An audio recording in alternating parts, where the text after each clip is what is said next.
और फिर मंत्र जो वास्तविक मंत्र है सतनाम जो है ये समझ लो टैबलेट हैं, वो कैप्सूल हैं। कैप्सूल और टैबलेट हैं, 2 अक्षर का सतनाम, एक ओम एक तत्। और जो सारनाम है वो इंजेक्शन समझ लो। तो ये कंप्लीट कोर्स है जन्म और मृत्यु के रोग का नाश करने का। जैसे अब ये दास बताएगा वो कंप्लीट कोर्स है। ये 500 यज्ञ करनी है जो सतलोक आश्रम बरवाला, जिला हिसार, प्रांत हरियाणा और भारतवर्ष में आपको बताई जाती है। जैसे 5 यज्ञ आपको बता दी। एक यज्ञ धर्म की भंडारे किए जाते हैं, भोजन कराए जाते हैं भक्तों को। और दूसरी यज्ञ ध्यान या परमात्मा का विशेष कसक ऐसा ज्ञान बता दिया जाता है, आपकी बुद्धि नहीं हटेगी सतलोक तक।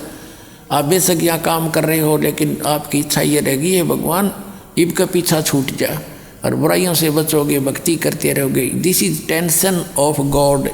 ये है मेडिसिन उस भगवान का। भगवान की टेंशन बनी रहे। चिंता तो सतनाम की और न चिंता दास, और जय कोई चिंता नाम बना हुआ है काल की फांस। फिर क्या बताते हैं कि एक यज्ञ धर्म की, दूसरी यज्ञ ध्यान, तीसरी यज्ञ हवन की, चौथी यज्ञ प्रणाम, हम दंडोत प्रणाम करते हैं, और 5वीं यज्ञ ज्ञान की। ये तो ग्लूकोज है, ये कंप्लीट है ग्लूकोज भी, अच्छा ग्लूकोज ये है। और फिर सतनाम सूक्ष्म वेद के अंदर कंप्लीट कोर्स है, क्योंकि हमारे शरीर के अंदर चैनल बने हुए हैं। रीढ़ की हड्डी बैकबोन के अंदर की साइड में आपने छपकली देखी हो, सर्प देखा हो, उसके नीचे एक बिल्कुल प्लेन होती है छपकली। ऐसी रीढ़ की हड्डी के अंदर की साइड में मांस चिपका हुआ है। उस मांस के अंदर से नसें जा रही है, नसें जा रही पतली पतली। उन्हीं नसों से संबंधित एक आंतड़ियाँ सी बनी है, पतली पतली सी, कमल के आकार की पत्तियाँ सी बनी नजर आती हैं। जैसे हथेली पर ये चिन्ह से होते हैं, ऐसे उनके ऊपर हैं। तो रीढ़ की हड्डी जहाँ एंड होता है वहाँ मूल कमल है, गुदा के पास 2 उंगल ऊपर रीढ़ की हड्डी जहाँ खत्म होती है, बैकबोन जिसको बोलते हैं। ये शरीर समझो एक टेलीविज़न है, इसमें चैनल बने हुए हैं, चैनल लगे हुए हैं। तो नीचे चैनल है गणेश जी का, जिसको मूल चक्कर कहते हैं, मूल कमल कहते हैं, कमल कहो चक्कर कहो। और लेकिन मूल स्थान गणेश जी का ऊपर लोक है। भगवान शंकर जी के लोक में एक स्थान है, इसका हेड ऑफिस है वहाँ। तो वहाँ जो क्रिया हो रही है इस मूल कमल से प्रत्येक से कनेक्टेड है। जैसे एक चैनल कहीं से भी चल रहा है, रिले कुछ वस्तु कर रहा है, टेलीकास्ट कर रहा है, तो वो आप प्रत्येक के टेलीविज़न में दिखेगी जो उस चैनल ऑन कर लेगा, यदि उसे कनेक्टेड है। तो ये सभी चैनल उनसे कनेक्टेड हैं। रिमोट दास के पास है, उनके रिमोट के न्यारे न्यारे मंत्र हैं, नंबर हैं। तो वो नंबर इन जैसे मूल कमल गणेश जी, उससे ऊपर 2 उंगल ऊपर स्वाद चक्र सावित्री और ब्रह्मा जी, फिर नाभि के सामने लक्ष्मी और विष्णु जी का कमल है। गणेश जी का 4 पंखड़ी का कमल है और सावित्री ब्रह्मा जी का 6 पंखड़ी, 6 पत्ती सी लगी हुई है, आंतों की पत्ती सी। और नाभि कमल जो विष्णु जी और लक्ष्मी जी का, इसमें 8 पंखड़ियाँ हैं, 8 पत्ती सी हैं कमल जैसे आकार की। वो पत्ती नहीं, जैसे ये समझ लो एक निशान से हैं, पतली पतले से। और जब भक्ति करते हैं तो जैसे गाय और भैंस के स्तन दूध आने से पहले ऐसे लटक रहे होते हैं, और जब दूध भर जाता तो ऐसे तन जाते हैं।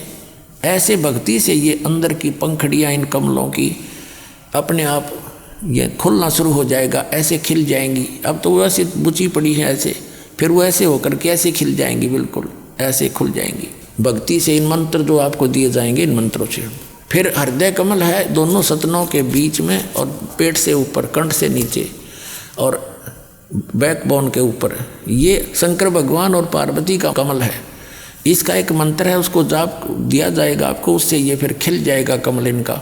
फिर कंठ कमल में दुर्गा जी का है, ये बैकबोन जहाँ समाप्त होती है, एंड होता है यहाँ पर, इसके अंदर की तरफ जैसे भगवान शिव और पार्वती के जो कमल का 12 पंखड़ी हैं और दुर्गा जी के कमल की 16 पंखड़ी है।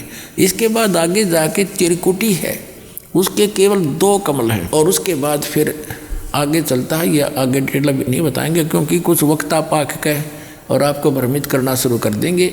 अभी तक इसके आगे का रहस्य किसी के पास नहीं है इस दास के अतिरिक्त, इसलिए आपको उसकी आवश्यकता भी नहीं है। जो ज्ञान आप देना चाहता है दास, वो इतना ही आपको पर्याप्त है, क्योंकि 10वीं कक्षा के बच्चे को उतना ही कोर्स कराया जाता है जिसको उसको आवश्यकता है।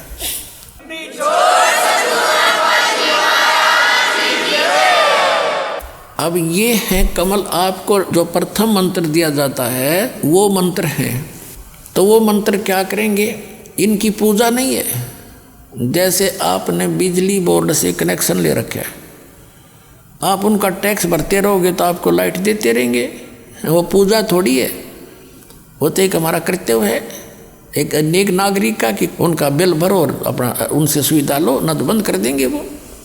तो हमने यहाँ जीने के लिए यहाँ के ये प्रधान हैं, ब्रह्मा विष्णु महेश दुर्गा और गणेश।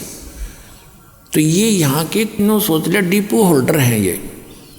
और यहाँ के ये जैसे को टेलीफोन विभाग के मंत्री के ला लो, गैस देते हैं, गैस कनेक्शन देते हैं, तो इनका टैक्स भरते रहेंगे, हम देते रहेंगे, टैक्स भरते रहेंगे, देते रहेंगे, ये सुविधा जारी रखेंगे, हमें हानि नहीं होने देंगे कुछ भी। और फिर जब हम यहाँ से चलेंगे तो इनका अकाउंट क्लियर रहेगा। इन मंत्रों की मजदूरी थे जो आपको दी जाती है, मजदूरी है या पूजा नहीं है। जैसे आपको बहुत बार उदाहरण दिया है, जैसे हमने जल प्राप्ति करनी है, जल हमारा पूज्य है, हमारा इष्ट जल है, उसकी प्राप्ति के लिए जो प्रयत्न है वो हमारी मजदूरी है, वो पूजा नहीं है। जैसे इन मंत्रों का हम जाप करेंगे तो ये मजदूरी है, ये साधना है, ये पूजा नहीं है। साधना अलग है, पूजा अलग है। और आदर सत्कार करना एक अनिवार्य है एक नेक नागरिक का, एक अच्छे व्यक्ति बहन भाई का एक दूसरे को प्रणाम करना, प्यार से बोलना, नमन होना। एक आधीनी आती है, आधीनी के बिना भगवान निकट नहीं आ सकता। जैसे मुसलमान भाई कहते हैं हमारा सिर झुकेगा तो एक अल्लाह को ही झुकेगा, नहीं झुकेगा। और अल्लाह का तुमने पता है कौन नहीं, अल्लाह ताला का जो तुम तो काल के आगे झुका रहे हो, तुम डम्मी गॉड को यानी गलत खुदा की ही आगे सजदा कर रहे हो। वो तो अल्लाह अकबर का तो तुम्हें पता ही नहीं, उसकी पूजा का भी नहीं पता, उसने तो ऑप्शन छोड़ दिया इस कुरान शरीफ के सूरत फुरकानी 25 आयत 52 से लेकर 59 तक में। अरे कॉमन सी बात है पुण्यात्माओं, जैसे आप जी कोई वस्तु उधारी लेना जाते हो अपने किसी साथ के मकान वाले पे, उसको भी प्यार से बोलोगे, आदीनी से नम्रता से पेश आओगे और फिर उससे भूमिका बनाकर कहोगे जी मुझे ऐसी वो वस्तु चाहिए थी, तो वो अपने पास ना होगी तो दूसरे से ला कर दे देगा उस व्यक्ति को जो विनम्र भाव से बात करेगा। एक यूँ कहेगा अरे वो चीज़ दे मैंने, वो दे ले उठा के, होगी तब भी नाट जाएगा। अगले इस गधे ने बोलना भी ना आता, होगी तो भी नाट जाएगा कि हमारा कोनी खराब हो रही है। और ये शिक्षा देते नहीं होगा, सर झुकेगा तो एक अल्लाह को ही झुकेगा, हम तो प्रणाम भी नहीं करते किसी को। तो ये भक्ति की मार्ग है। और जिस सभा के अंदर अड़ताड़ी बजे वो भक्तों की सभा नहीं हो सकती, वो तो एक राजनेताओं की हो सकती है या केवल एक तमाशगरों की हो सकती है। क्योंकि ये जो ताड़ियाँ बजाई जाती हैं ये उन श्रोताओं की गलती नहीं, उनको ज्ञान देने वालों की त्रुटि है। जय बोला भगवान की, भगत तो जय बोला कर उस परम पिता की, और ये ताड़ी बजावें, ये ताड़ी बजाना कोई भक्तों का काम है। संतों की सभा में ताड़ी नहीं बजा करती, भगवान की जहाँ चर्चा हो वहाँ ताड़ी नहीं बजा करती, वहाँ तो जय जयकार हुआ करती है भगवान की। तो पुण्यात्माओं अब जो प्रसंग चल रहा है, अब जैसे ये राधा स्वामी वाले धन धन सतगुरु वाले किसी ने देख ले, ये राधा स्वामी की ब्रांच हैं, जय गुरुदेव पंथ, सच्चा सौदा सरसा और जगमाल वाली वाला पंथ, ठाकुर जी वाला, कृपाल जी वाला, राधा स्वामी वाला, ये सारे शिवदयाल जी के ही कुएं का पानी है। ये कहते हैं कि हम तो सीधे त्रिकुटी में जाते हैं, हमने नीचे के भक्ति की कोई आवश्यकता नहीं, हमारी चढ़ाई वहाँ तो शुरू होती है। देख अकल देखो इनकी, हमने स्वदेश जाना है, विदेश में रह रहे हैं, मान लीजिए किसी विदेश में रह रहे, स्वदेश आना है, तो वहाँ से सभी नो ड्यू सर्टिफिकेट लेकर ही हम वापस आ सकते हैं। अगर किसी ने जरा सी टांग अड़ा दी तो आप स्वदेश तो छोड़ो, एयरपोर्ट पर नहीं जा सकते। तो हमने सबसे पहले हमने सब लोक जाना है। हम दूसरे लोक, इस काल के लोक में रह रहे हैं पृथ्वी पर, कहीं भी किसी देश में। तो यहाँ से जाने के लिए हमने पहले इनके प्रधानों से नोड सर्टिफिकेट लेना पड़ेगा। और वो प्रधान आपको बता दिए, ये शरीर में बैठे हैं, आप इनकी भक्ति करते रहोगे, इनमें ऑटोमेटिक जमा होंगे, उसके खाते में पहुँच जाएंगे। और जब यहाँ से आप चलोगे तो ये आपके सब मार्ग क्लियर मिलेगा त्रिकुटी तक। त्रिकुटी पर जाना कोई बालकों का खेल नहीं है। ये तो मारे सट्टे पे, मतलब इन्हें ज्ञान नहीं, राधा स्वामी वाले धन सतगुरु वालों को तो इन्हें सतनाम का नहीं पता आज तक है क्या। और वही सतनाम, वही सतलोक, वही सचखंड, वही सार शब्द, वही सार नाम, वही सतपुरुष। तो ये जाओगे कहाँ? झूठा ज्ञान ध्यान कहाँ लाओ? तो तुम्हारा ज्ञान ही झूठा है, तो उसकी साधना क्या करोगे? तो उसका अर्थ ये है, ये कहते हैं हम तो सीधे त्रिकुटी पर पहुँच जाते हैं। त्रिकुटी कोई बरवाड़ा का बस स्टैंड नहीं है, साइकिल पर जाओ तो भी पहुँच जा, या कोई पैदल गया वो भी पहुँच गया। वाह भाई वाह। त्रिकुटी पर जाने के लिए अंगा लगेगा, बहुत जोर लगाना पड़ेगा। यानी जोर का मतलब है सत साधना करनी पड़ेगी, फिर तो दिखते नहीं है। तो जितने भी आप प्रथम मंत्र दिए जाते हैं ये आपको त्रिकुटी तक पहुँचा देंगे। त्रिकुटी तक बरी हो गया आप इस प्रथम मंत्र से। और इसके साथ साथ परमात्मा ने दया बख्शी है, 2 मंत्र और दिए हैं, फर्स्ट एंड लास्ट। ये उस परम अक्षर ब्रह्म का अल्लाह ताला की कमाई है। इसमें वो कमाई आपको इसके साथ रहेगी और आपको त्रिकुटी पर जाकर छोड़ देंगे। त्रिकुटी पर जाने के बाद फिर सतनाम के 2 अक्षर हैं, उन 2 अक्षरों का काम शुरू होगा। एक तो ब्रह्म का है, इस काल का, ये तो इसको हम दे देंगे। गीता अध्याय नंबर 18 के श्लोक नंबर 66 में कहा है, गीता ज्ञानदाता कहता है कि सर्वधर्मान परित्यज माम, मेरे सतर के सभी धार्मिक अनुष्ठानों को छोड़कर एकम शरणम व्रज, उस एकम अद्वितीय अल्लाह ताला कंप्लीट गॉड परम अक्षर ब्रह्म की शरण में जा, तब मैं तुझे सब पापों से मुक्त कर दूंगा। तू चिंता मत कर। हम कैसे फंसे रहे, हम कुत्ते गधे सुअर बनकर क्यों भटकते रहे? क्योंकि हम अभी तक अपने इस साधना ओम नाम की पूंजी ब्रह्मलोक में नष्ट कर देते थे। ओम ब्रह्म का जाप है और हम ब्रह्मलोक में जाकर के उसका नष्ट करके वापस आ जाते थे। अपन आत्माओं यहाँ आप भ्रमित हो जाओगे थोड़े से कि जैसे प्रथम मंत्र में भी ये मंत्र हैं और सतनाम के अंदर भी इनका समावेश है। तो यहाँ ये समझ लेना कि जिस मंत्र से, जिस नाम से हम जिसको सुरत लगाकर उसका जाप करते हैं तो वो उसी का बोधक होता है, उसी का लाभ देता है। जैसे एक लड़की के पिता का नाम हरि सिंह और उसके पति का नाम भी हरि सिंह, कुदरती ऐसा इत्तेफाक हो गया।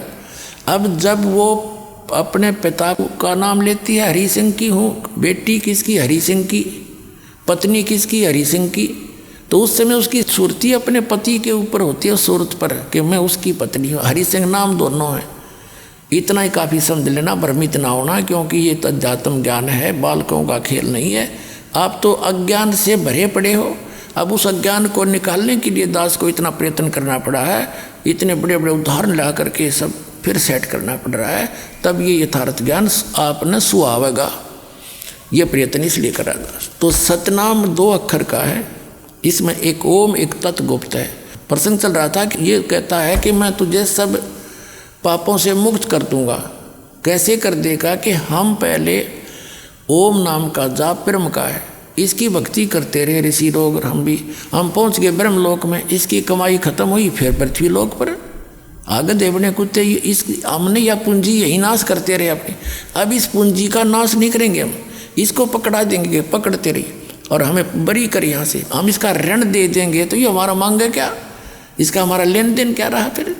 तो इसको जैसे पहले क्या होता था, साहूकार लोग जो छोटे व्यक्ति निर्धनों को अपने मजदूर बना लेते थे, उनको पहले पैसा दे देते थे, थोड़ा बहुत 1000 2000 10,000 जैसा भी। अब वो उसको कहता मेरा इतने दिन में नहीं दिया ना तूने मेरा पैसा, तो तुझे मजदूर लगा दूंगा। अब वो पैसा उसने खर्च कर दिया, कमाई की नहीं, कोई धंधा नहीं किया, तो फिर मजदूर लगाता था उसको साहूकार, उस अपने कर्जदार को। और कहता था तेरी मजदूरी से काटूंगा और पूरे करूंगा। तो फिर हम क्या करेंगे, उस मजदूरी जो पैसा हम कमाएंगे हम खर्च नहीं करेंगे, इसको दे देंगे, ये आपको मजदूर नहीं रखेगा, छोड़ देगा। तो ये यहाँ कहता 18वें अध्याय के 66वें श्लोक में, सर्वधर्मान प्रीतज माम एकम शरणम व्रज अहम त्वा सर्व पापे व्यामोक्षामि मा शुच्य। गीता ज्ञानदाता कहता है कि मेरे सत्र के, क्योंकि ओम नाम का जाप इसके सत्र का, गीता अध्याय नंबर 15 के श्लोक नंबर 16 और 17 में 3 पुरुष हैं, सरपुरुष, अक्षर पुरुष और उत्तम पुरुष तो अन्य। 8वें अध्याय के एक मंत्र में पूछा अर्जुन ने कि आपने जो 7वें अध्याय के 29वें मंत्र में जिस तत्ब्रह्म का जिक्र किया है कि उसको जानकर व्यक्ति सारे दातुम से परिचित और सब अध्यात्म ज्ञान से, कर्मों से परिचित व्यक्ति जरा मरण से छुटकारा चाहता है, तो तत्ब्रह्म क्या है? 8वें अध्याय के 3रे श्लोक में उत्तर दिया गीता ज्ञानदाता ने, वो परम अक्षर ब्रह्म है। तो यहाँ गीता अध्याय नंबर 15 के श्लोक नंबर 16 और 17 में 3 पुरुष हैं, 3 प्रभु हैं। सरपुरुष ये ब्रह्म है, गीता ज्ञानदाता। अक्षर पुरुष ये परब्रह्म है जो 7 संग ब्रह्मांड का स्वामी है। गीता ज्ञानदाता केवल 21 ब्रह्मांड का स्वामी मालिक प्रभु है। और उत्तम पुरुष है तो अन्य 15वें अध्याय के 17वें श्लोक में जो वास्तव में परमात्मा है, वास्तव में अविनाशी है, वो 3 दोनों से अन्य है। तो ये 3 पुरुष, नीचे वाले तो आपको बताई दिए, ब्रह्मा विष्णु महेश दुर्गा गणेश जी के मंत्र आपको पहले बता दिए जो प्रथम स्टेज में हम देते, उनसे हम यहाँ तक बरी हुए। अब रह गई ये सरपुरुष और अक्षर पुरुष और परम अक्षर पुरुष, इन तीनों के मंत्र हैं गीता अध्याय नंबर 17 के श्लोक नंबर 23 में। ओम तत्सत इति निर्देश ब्रह्मण त्रिविध समर्थ है। ब्रह्मण माने सच्चिदानंद घन ब्रह्म के, उस परम अक्षर ब्रह्म के, अल्लाहु अकबर के पाने के ये 3 मंत्र की साधना है, कमाई है। जैसे हमारा पूज्य जल है, जल प्राप्ति करनी है, जल है जमीन में, बता दिया। उसका क्या प्रोसेस है? हैंडपंप लगाएंगे हम तो बोकी लगाएंगे, बोकी लगाएंगे और पाइप को नीचे लोअर करते रहेंगे, डाउन करते रहेंगे। तो सतनाम का काम है बोकी और पाइप जितना, वो पानी तक, जल तक पहुंचा कर उसका काम पूरा हुआ। उसके पूरा तो नहीं, वो भी सहयोगी तो साथ रहेगी, पाइप तो साथ ही रहेगी। फिर जब तक हैंडपंप नहीं लगाया जाएगा, ऊपर मशीन नहीं लगाई जाएगी, तो उसकी भी पूजा करनी है। चाहे मोटर लगा के कर लो, चाहे हाथ से कर लो, वो उसकी मोटर लगाओगे तो उसका पावर का, बिजली का खर्चा देना होगा, वो भी साधना करनी पड़ेगी। हैंडपंप लगाया, हैंडपंप है सार नाम, वो सत्य शब्द, गीता अध्याय नंबर 17 के श्लोक नंबर 23 का जो ओम तत्सत, ओम और तत् ये 2 मंत्र, ये तो सतनाम है, समझो श्वास हो, श्वास की बोकी, श्वास हो श्वास से सिमरण इसका, ये तो बोकी ने काम कर दिया। सार नाम नहीं मिला, यानी सार नाम नहीं जोड़ा उसके ऊपर, पाइप के ऊपर हैंडपंप नहीं लगा तो काम फिर भी अधूरा ही है, वो पूज्य वस्तु प्राप्त नहीं हुई। तो फिर हैंडपंप लगा दिया, यानी सार शब्द आपको दे दिया, सार नाम दे दिया आपको, तो फिर उसकी भी साधना करनी है, तभी वो जल मिलेगा, हैंडपंप हिलाना पड़ेगा। तो ये कंप्लीट कोर्स है, ये पूरी साधना उस परमात्मा के पाने की। 3 मंत्र का जो है उसकी त्रिकुटी से स्टार्ट होती, वहाँ की आगे राहत आपको। त्रिकुटी पर ओम नाम की कमाई हम ब्रह्म को दे देंगे, ये हमें बरी कर देगा कि जाओ। वैसे नहीं करेगा, ये दास आपके साथ होगा। कबीर साहब अल्लाहु अकबर इस दास के रूप में आपके साथ खड़ा होगा।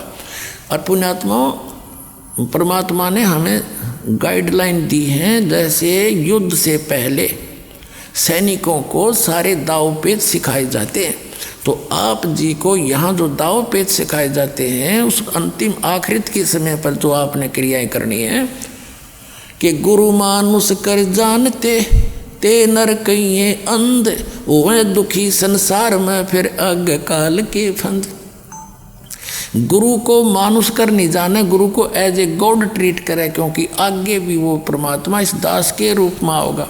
अगर वो अन्य रूप में आ गया तो भ्रमित हो जाओगे, हैं? तो इस दास के रूप में आपके सामने खड़े पाओगे, तो फिर आपका जैसा भाव, जैसा निष्कपट भाव लगन यहाँ होगी, तो वहाँ भी ऐसी होगी। और एक गुरु जी भगवान नहीं होते, फिर भी आपने भगवान मानना पड़ेंगे। जैसे एक मैथमेटिक्स का एक ऋण का लोन की होता है, एक ऋण का प्रश्न आता है, उसमें मानना पड़ता है, मान ले मूलधन 100 रुपये, वो 100 रुपये मूलधन नहीं होता। मूलधन तो करोड़ों में अरबों में होता है, लेकिन वो करोड़ों और अरबों वाला मूलधन आपको तभी मिलेगा जब आप 100 रुपये मूलधन मान के उस प्रश्न को हल करोगे, अन्यथा मिले नहीं। तो इस दास को, रामपाल दास को आप जी जे नो समझ लो, ये गॉड नहीं है, लेकिन 100 रुपये मान के इसको गॉड मान के चलोगे तभी आपकी समस्या हल होगी, अन्यथा हो ही नहीं सकती। वो अरबों खरबों वाला मूलधन अर्थात वो परम अक्षर ब्रह्म आपको तभी मिल पाएगा। तो इसके लिए जब आप त्रिकुटी से आगे चलोगे, त्रिकुटी पे मिलेगा भगवान इस दास के रूप में। वह बहुत बड़ा मेला भरा होगा, बहुत बड़े नज़ारे होंगे, काल के दूत चारों तरफ, कोई नाच रहा है, कोई गा रहा है।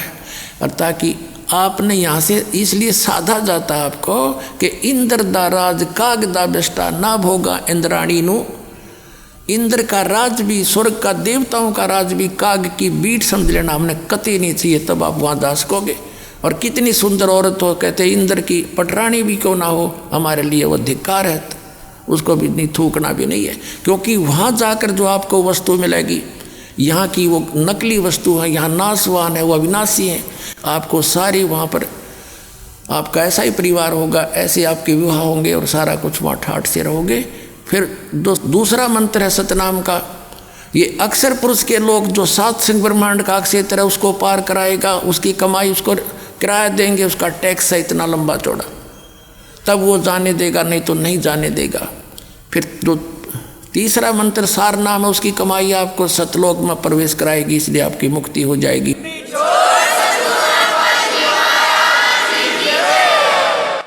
ये है वो complete method of worship, complete course of worship, जो ना कुरान शरीफ में है, ना तौरात के अंदर है, ना जबूर में, ना इंजिल में, ना पवित्र बाइबल में, ना वेदों में, ना श्रीमद् भगवद गीता में।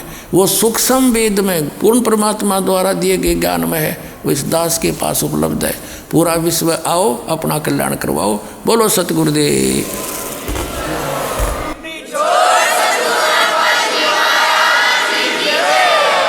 आप सुन रहे थे जगत गुरु तत्वदर्शी संत रामपाल जी महाराज जी के मंगल प्रवचन। अधिक जानकारी के लिए विजिट कीजिए हमारी वेबसाइट www.jagatgururampalji.org। संत रामपाल जी महाराज जी के शुभ आशीर्वाद से पूरे विश्व भर में 500 से भी ज्यादा नाम दीक्षा केंद्र हैं, जिन पर संत रामपाल जी महाराज जी द्वारा ऑनलाइन निशुल्क नाम दीक्षा दी जा रही है। अपने नजदीकी नाम दीक्षा केंद्र का पता करने के लिए संपर्क करें 8222880541।